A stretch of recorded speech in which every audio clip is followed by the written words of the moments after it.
Hey guys, it's Bub here. In this video, we're taking a look at an OS that I actually found on a ZDNet article. Earlier today, I was on my phone and an article popped up with the title, "Your old laptop can shine on after Windows 10 sunset with this Linux distro."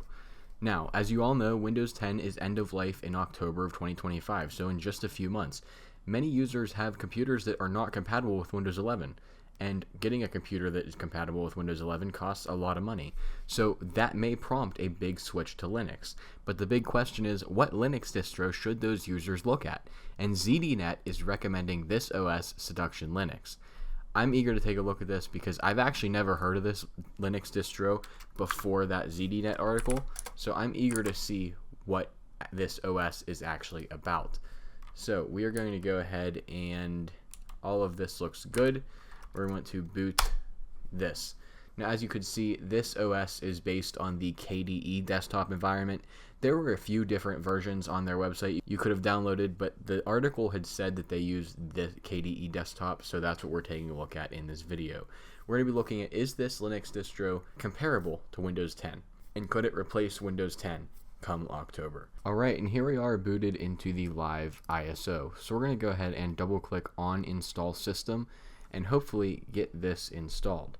Now, the reason that article said your PC could shine on is because the code name of this OS, or this specific release, is Shine On, short for Shine On You Crazy Diamond. So that is why. So we are going to just continue with that installer. America, New York, default. We're going to erase the entire disk. And this is where we can customize our install.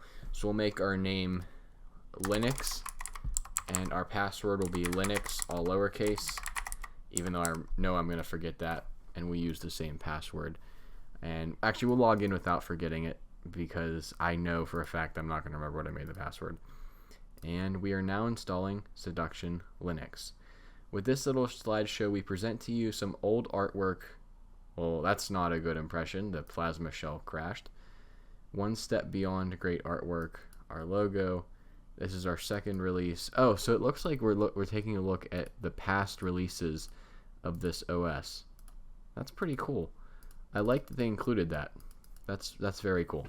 Alright, and here we go. So Seduction 2024.1 Shine On You Crazy Diamond has been installed on our computer. So we're going to go ahead and click Done, which will reboot our OS into the OS we just installed. So going ahead and clicking Enter.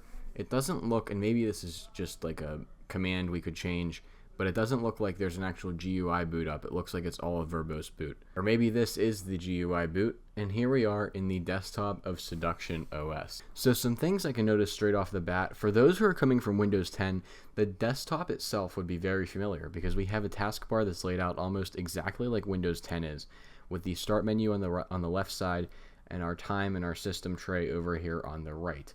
Moving into the desktop, we also have desktop icons, which again could be very familiar, or would be very familiar for our Windows 10 friends who would be coming over. On the desktop, by default, we have an IRC app, which just appears to be connecting to like a chat server. And then we have, let's see, the Seduction manual, which is a very long 214-page document about Seduction, which is actually very cool. I'm glad they included that because for those, I mean, obviously what I'm seeing right now, this looks like more than any standard user would ever need to know, but it's there if they need it. The manual actually comes with the OS instead of not coming with the OS. It's right there if you need it. Down here in the taskbar, we can see the taskbar is actually floating, which is something that I can't decide if I like or dislike. I know I've seen Windows 10 concepts with a floating taskbar. I don't know if I like it or not. But that also appears to get it locked down. I don't know what that was. Okay. On the taskbar, we have a Show Desktop button or a Peek Desktop button. We have our calendar. We have a hidden up arrow, which is status and notifications. We then have our network, disks and devices, our brightness and color, our volume, which does actually make a sound. We have our updates, which, there we go, it just opens and it's deciding to fetch updates right now. Over on the left side of the taskbar, we have Firefox, Console, which is just our terminal application, our File Explorer, which is just Dolphin, nothing out of the ordinary for Linux, our Settings panel, and then our Start menu. let's come take a look at the start menu, because those who are coming from Windows 10 need to know what their start menu is. I mean, obviously with the whole Windows 8 disaster, they need to know what their start menu is going to look like. So we can see it kind of in a way resembles Windows 10. We have, I don't want to say tiles, but we have tiles over here on the right side and a list on the left side. Granted, the way you interact with it is different from Windows 10, but it has the same sort of layout. So on the left side, we can see all the different categories of applications, and then on the right side, it gives you what's actually in those categories. So if I wanted to go open like Microsoft Office, I'll go to Office, and then over here, I would open, you know, any one of these. Obviously, this isn't Microsoft Office, but this is the standard one that usually comes with Linux. It is open source. Or you could go to all applications and get a list of all applications in alphabetical order. Let's scroll through here and see if there's anything out of the ordinary that we can see. One thing I do like about Linux is the unique names for certain things, like Elisa for the music player. I remember there was I don't know if it still exists, a webcam application called Cheese, which was pretty cool. I really do miss playing around with Linux distros. I used to do this all the time. Unfortunately, I don't do it anymore though. Up here we have our username, which will just open up system settings.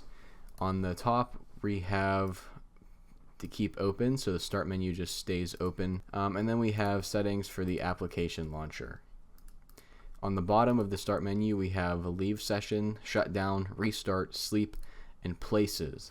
Places appears to be like a file explorer in a way, because you can see like your home folder, your desktop folder, your documents folder, things, all that here, which is pretty cool.